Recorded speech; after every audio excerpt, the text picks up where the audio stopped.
আজিকর মামলায় সিবিআই তদন্তের নির্দেশ, আর এরই মধ্যে যেটা জানা যাচ্ছে ধৃত সঞ্জয় রায় তাকে মেডিকেল পরীক্ষার পর নিয়ে আসা হলো লালবাজারে। বিস্তারিত জানবো পার্থপ্রতিম ঘোষ প্রতিনিধি রয়েছেন সরাসরি এই মুহূর্তে আমাদের সঙ্গে। পার্থপ্রতিম, আর কি জানা যাচ্ছে লালবাজার সূত্রে?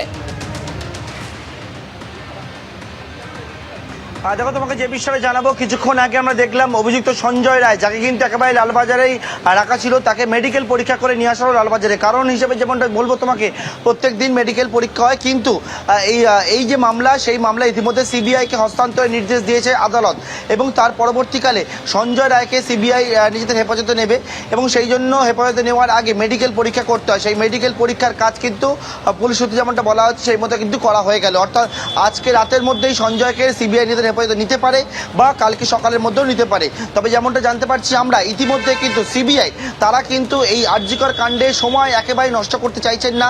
সেই মতো আজকেই সিবিআই এর আধিকারিকরা তারা কিন্তু কলকাতা পুলিশের কাছ থেকে যে কেস ডায়েরি, সেই কেস ডায়েরি ইতিমধ্যে নেওয়ার কাজ শুরু করে দিয়েছেন, এবং সেই কেস ডায়েরি হস্তান্তরের কাজ সেটা কিন্তু চলছে এই মুহূর্তে।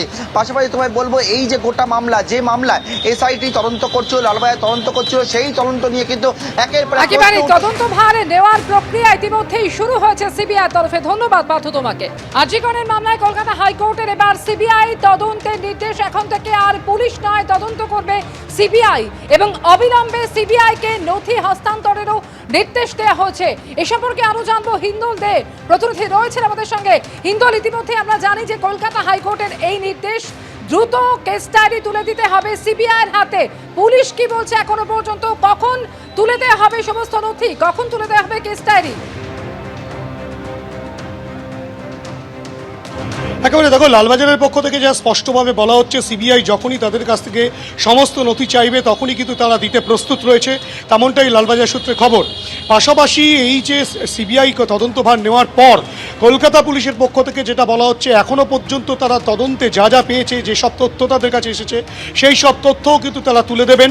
এমনকি যা সিজ করা হয়েছে সেরকম কিছু যে সিজার লিস্ট অনুযায়ী যা রয়েছে সেইগুলোও কিন্তু সিবিআইয়ের হাতে তারা তুলে দেবেন। যেগুলো ফরেন্সিকে পাঠানো হয়েছে সেগুলো ফরেন্সিক থেকেই সিবিআই আধিকারিকরা কালেক্ট করে নেবেন, তেমনটাই কলকাতা পুলিশ সূত্রে বলা হচ্ছে। এবং তোমাকে বলে রাখি যে কলকাতা পুলিশ যেটা বলছে, যে সিবিআই তদন্তভার গ্রহণ করার আগে পর্যন্ত যে তদন্ত প্রক্রিয়া চলছিল, তারই অঙ্গ হিসাবে আজকে মোট 37 জনকে ডাকা হয়েছিল। তার মধ্যে আরজিকর হাসপাতালের অ্যাসিস্ট্যান্ট সুপার, যিনি কিনা পরিবারকে ফোন করে জানিয়েছিলেন যে তার পরিবারের মেয়ে তিনি আত্মহত্যা করেছেন, তেমন একটা ইনফরমেশন দেওয়া হয়েছিল। যে অ্যাসিস্ট্যান্ট সুপার সেই তথ্য দিয়েছিলেন, সেই অ্যাসিস্ট্যান্ট সুপারকে ডাকা হয়েছিল, এবং চেস্ট মেডিসিনের যিনি এইচওডি তাকে ডাকা হয়েছিল, এবং 4 জন যে জুনিয়র ডাক্তার যারা তার সঙ্গে খাওয়া দাওয়া করেছিল, অর্থাৎ কিনা মৃতা সেই জুনিয়র চিকিৎসক, তার সঙ্গে তারা যে রাত্রিবেলা খাওয়া দাওয়া করেছিলেন, সেই 4 জনকে কিন্তু আজও ডাকা হয়েছিল। এরকম মোট 37 জনকে ডাকা হয়েছিল। এছাড়াও সন্দীপ ঘোষ, তাকে কিন্তু নোটিশ পাঠানো হয়েছিল আজ আসার জন্য, কিন্তু তিনি শুধুমাত্র আসেননি, কেন তার আগেই সিবিআই তদন্তের নির্দেশ চলে আসে। বাকি সকলেই এসেছিলেন, তাদের বয়ান রেকর্ড করা হয়েছে, তাদের থেকে বিভিন্ন তথ্য যেগুলো পাওয়া গিয়েছে, সমস্ত তথ্য অর্থাৎ লালবাজারের আধিকারিকরা প্রস্তুত রয়েছেন। সিবিআই আধিকারিকরা যখনই চাইবেন তারা সেই সমস্ত তথ্য থেকে শুরু করে যাবতীয় ডকুমেন্ট তাদের হস্তান্তর করবে। তোমাকে আপাতত ধন্যবাদ।